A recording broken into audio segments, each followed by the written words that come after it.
In all of the commotion of the end of the school day, I had totally forgotten about the fact that I had wet that dang diaper. When Mom came home from work, she found me in my room, sitting on the floor doing my homework. Okay, that's not true. I had been doing my homework right up to the point where I fell asleep on the floor. Mom had come in and checked my diaper before waking me up. When I awoke, I was laying on my back looking up at the ceiling. She already had removed my pants and was removing the tapes from my wet diaper. "Sorry, sweetie. I was trying not to wake you," she apologized. "Why do you keep folding up the edges of your bedding like that?" she asked, and as I rubbed the sleep from my eyes, I answered her, "So I can see if anything is trying to hide under my bed," and then I realized what she was doing.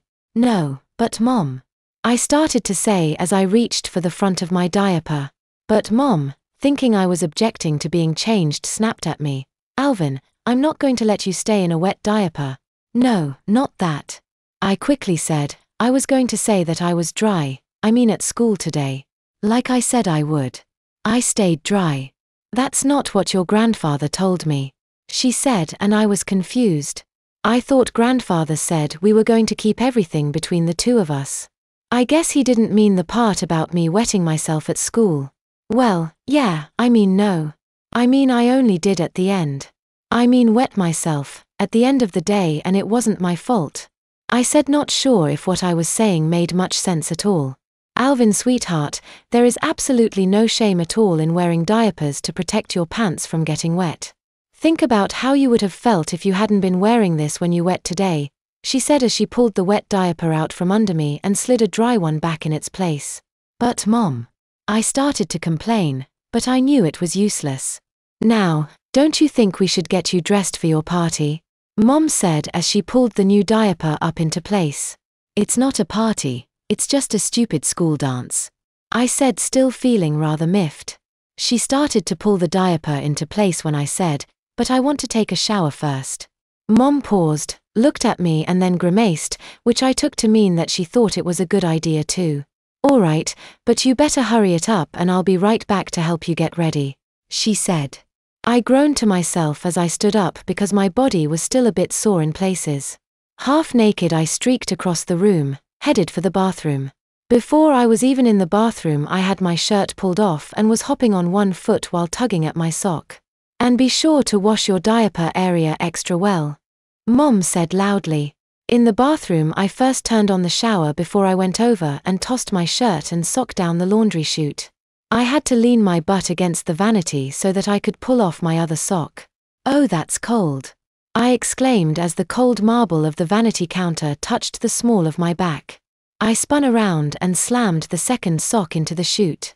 That is when the mirror image of me caught my eye and we locked gazes. "Hi there, gruesome," I said to my reflection as we both straightened up together. I waved and noticed that the mirror me, who was waving back, looked different than I remembered him, and I am not talking about the battle scars from the fight in the park, he looked different. Even though I had seen myself as recently as that very morning while combing my hair, I hadn't noticed that my hair seemed oddly darker now. I know you are wondering, how does black hair get darker? Well, it appeared to have done just that. And was my skin lighter too? Then again, maybe it was all just my imagination. It really hadn't been that long since I was hanging out on the sunny coastal beaches of California. I wonder how long it takes for a tan to fade, I said to my reflection. I shrugged my shoulders and so did the other me. "You don't know either, huh?" I said, and then we both took a step away from the mirror. We both struck the same pose by flexing our arms and tightening our bellies. "I hope you don't mind me saying so, but Alvin," I paused to wink at myself, "despite your war wounds, you're looking hot." Now, I don't have the biggest and best body in the world. I'm not built for power or speed, I'm built for two things, and those are swimming and surfing. Looking at myself in the mirror, I still looked good, but perhaps not as trim and cut as I was a few weeks before. Maybe because in Maine there isn't anything to do but sleep, eat, and sit around watching the snow get deeper and deeper as it slowly engulfs the world, me included.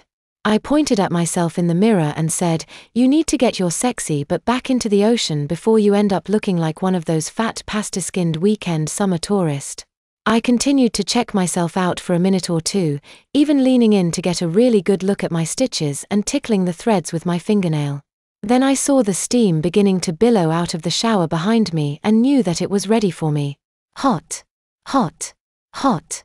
I shouted as the water sprayed the top of my foot. After leaping back out and dancing around a bit, I reached in and readjusted the temperature. Dang it, I thought this thing wasn't supposed to let it burn me. I looked back at myself in the mirror. You didn't see that, did you? Thankfully my reflection indicated that he hadn't by shaking his head. Much more timidly, I reached in and felt the water to make sure I wasn't going to scald myself again. It was still especially warm, but it wasn't so hot that I'd cook myself. I guess I was in the shower too long because before I knew it I heard Mom calling, "Alvin, you need to hurry up in there." Almost done, mother of mine. I lied, I hadn't even soaped up yet. I was too busy enjoying the warm water as it cascaded down over my body. Boy, it sure felt good. However, once Mom had hollered I started speeding up. I quickly washed my hair and all the rest of me. I even remembered to wash my diaper area twice, front and back. After making 3 complete turns under the water I shut it off and jumped out. Surprise, there was Mom standing in the doorway holding the diapering supplies. She set them down on the counter, picked up a towel and began drying me. When she was satisfied that I was dry she spread the towel on the floor and instructed me to lie down. "Right here?" I squalled. "Yes, right here," she said. "Mom, do I have to wear that?" I whined. "Can't I have a good night instead? Just this once." That started yet another argument where I was against this whole diaper idea and Mom was totally for it. And before I knew it I was on my back and she was positioning the last tape. That is when she said in a very cold and harsh tone which sounded very much the way grandmother sounds when she is worked up, "And I don't want to hear anything else about you not wearing these. I'm tired of arguing with you about them. As long as you are having accidents and wetting your bed you are going to wear them. Do I make myself clear?" When I didn't respond she did something that I couldn't believe she would do. She smacked me right on my bare thigh as she said, "Young man," she hit me again, "I asked you a question." Instinctively I rubbed my burning thigh as anger mingled with tears in my eyes. Through clenched teeth I answered her back with a short forceful, "Yes." In that one word, I had tried to pack all of my anger and frustrations, but it seemed to bounce off her as though she were protected by an invisible mom shield.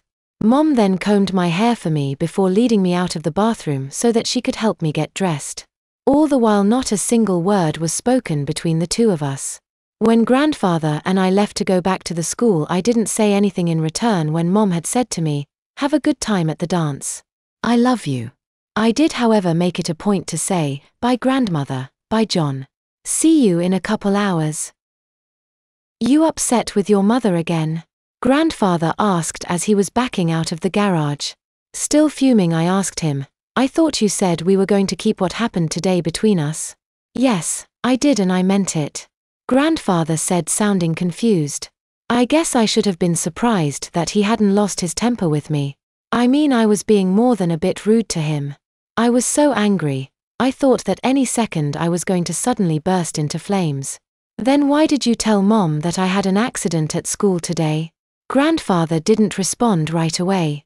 He simply drove the car and watched the road. He was quiet for so long that I started to think he wasn't going to answer me. "I am sorry, boy," he finally said. "I didn't know that you didn't want me to say anything about that." Well, now she says I have to wear. I had become an erupting volcano and God help my grandfather, he didn't lose his cool when I said, "These damn diapers all the time." I was squeezing both fists, even the one wrapped with the ace bandage as tight as I could while saying, and to make things even worse, I think at least one of my friends. As I ranted I was also questioning myself as to when I had started considering Larry and the others' friends, knows about them and who knows how many others at school know after that whole locker note thing. And if my other friends don't know yet, I am sure they will soon enough. I was so worked up that I angrily elbowed the car door with the same arm that was connected to my sore wrist. "Oh shit. Oh shit. Oh shit." I cussed and groaned as the pain momentarily blotted out all other emotions and thoughts. I cradled my now throbbing wrist to my chest and rocked back and forth as if that would make the pain go away. "Feel better?" Grandfather asked with just the smallest hint of agitation in his voice. No. I moaned and rocked. Then would you mind not tearing up my new car, he said, but it was the way he said it. It was almost like he was trying to cheer me up. But I didn't want to be cheered up. I wanted to be upset. I wanted to be angry. I wanted to make someone or something feel as bad as I did. And why wasn't he mad? Why wasn't he yelling at me for cussing? For a few seconds I thought I was going to start crying, but somehow I was able to choke back the tears as I said, I just wish we could go back to Chula Vista and have things be like they were before.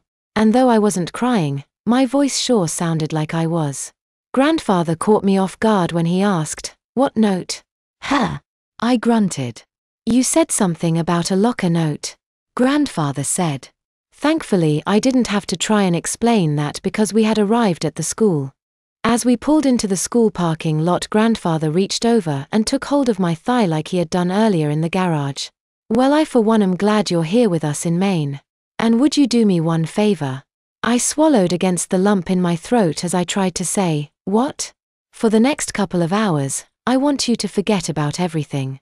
Forget about your mom, forget about being mad and just have a good time with your friends.